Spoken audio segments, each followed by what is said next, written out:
stop, won't stop, can't stop, won't stop, can't stop, won't stop, can't stop, won't stop. 3, 2, 1. What is up, everybody? You are listening, you are watching to the Constant Elevation Podcast. I am your host, Gabe Rock. Hope you guys enjoying your, I don't know what week is this, like week 3, May? I don't know, whatever it is. It's middle of, we're on the downstream of May. We're actually, I think this is week 1, 2, whenever Gina left. The house is still here. Me, Ben, and Sally are alive. We're doing okay.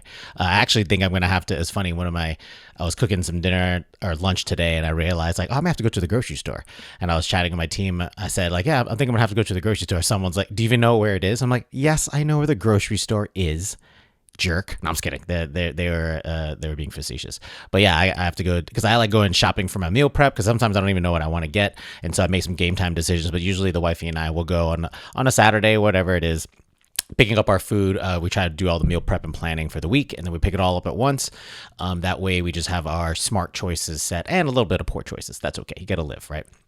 And so, but we're doing okay here. Ben finished his final soccer game of the season, and so an astonishing 1-13 Hampton varsity boys soccer.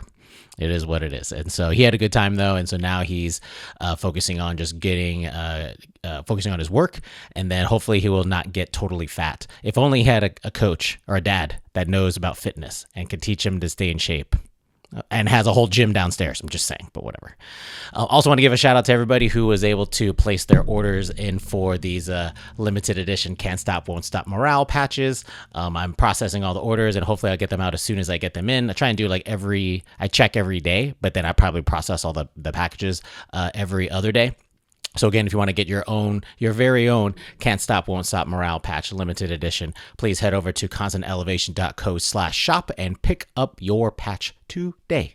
And pick up for your friends too. And because once they're done, they're done. I don't know if I'm going to make another run. And so, but if you want to get on this, please take action now. So this week, what I wanted to talk about is basically what the subject title of this week's episode is: Can a lone wolf lead? I don't know. And there's a reason why I eventually chose that. So a few months ago, I was sitting with my peers and we were talking about just whatever work kind of stuff. And then I just came up with the question as I was curious to see what was going to be the answer. And I said, am I a difficult person to work with? And I think people weren't ready. Maybe that's a vulnerable question to ask. But I don't know. I just want to know. I want to know, am I an asshole? Or hopefully I'm not. Or just like, am I a difficult person to work with? And I was like, no, you're good. And then I was like, there we go. Okay, so what are we talking about? And the two feedbacks were, one was, well, it seems like you listen to me, but then you're not listening to me. And I go, okay. And it's like, I don't understand what you mean. It's like, well, you're here, you're physically listening to me, but not necessarily either you don't get it or you don't care. I go, oh, okay. Interesting. I was like, how do you get that from my facial features, whatever? It's like, well, no, because some of the things we talk about don't necessarily move on into action.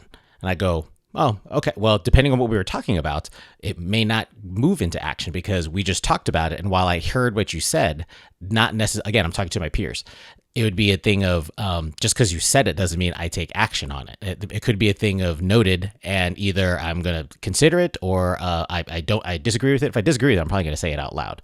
But I was like, oh, well, just making sure that just because you say something to me doesn't mean like therefore it shall, unless I'm working for you. That's different. But like at a peer level, like that's not how that works. And then the other one was something else to the effect of it seems like you don't care. And I was like, how do I not? It was just interesting, those two pieces of feedback. And so I took it in, and because I'm me, I start to kind of just do some self-analysis. I'm like, they said I'm not a difficult person to work with, but how are my actions not necessarily matching what they need me to do as a fellow teammate? So then I started looking at some kind of like my own personality traits. And then I go on into this rabbit hole of looking at lone wolf tendencies, right? And so what I started to think of was like, am I a lone wolf? Am I just doing whatever I want? Or like, am I a good teammate? And so I landed on two articles. You go to constantelevation.co or into the show notes, you'll see some of the links I'm talking about. The first one, so I'm going to go over, there's a list of 9 signs you have a lone wolf personality. And of the 9, I'm highlighting 4 that I actually believe resonates with me. So I'm going to go over them and just give you my insight. 1, you have no interest in being the life of the party.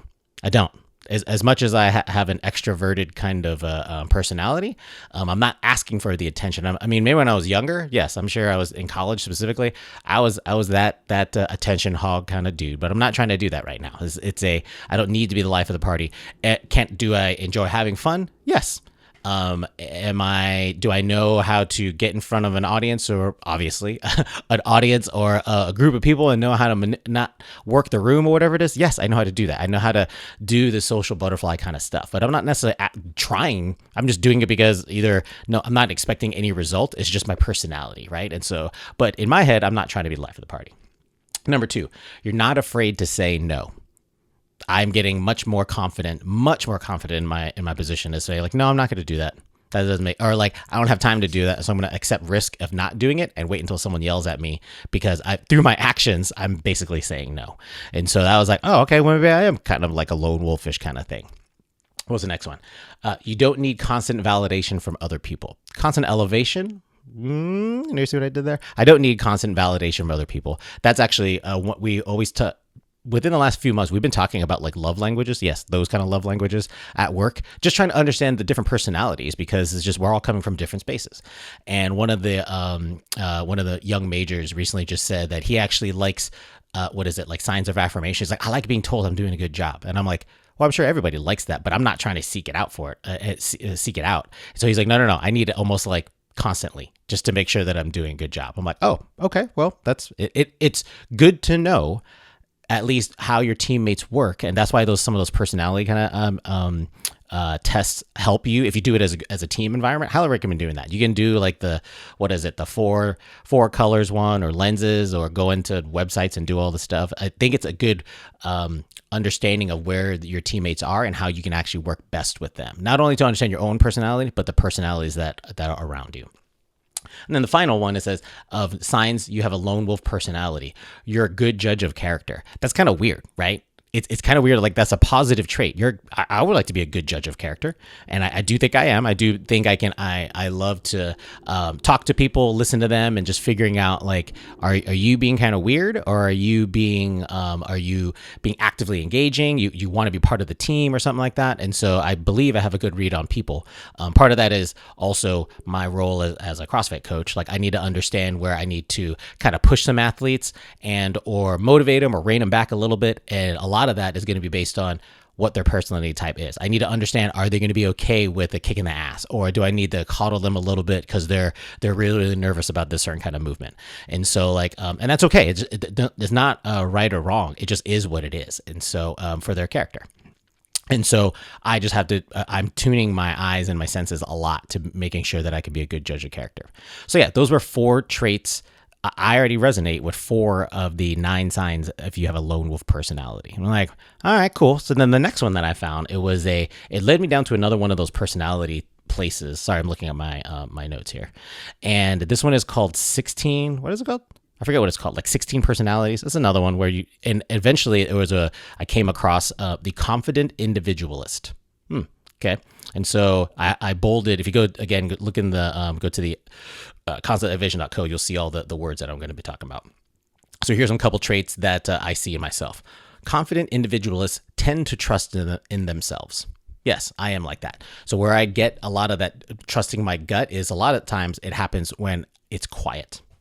I'm a morning person, and so a lot of times I'll go into work or whatever it is, and I'll just stand in front of my whiteboard and start drawing all kinds of things. It's quiet. I can have uninterrupted thought. Maybe I got some music going on of my choosing, but like, I'm able to kind of think.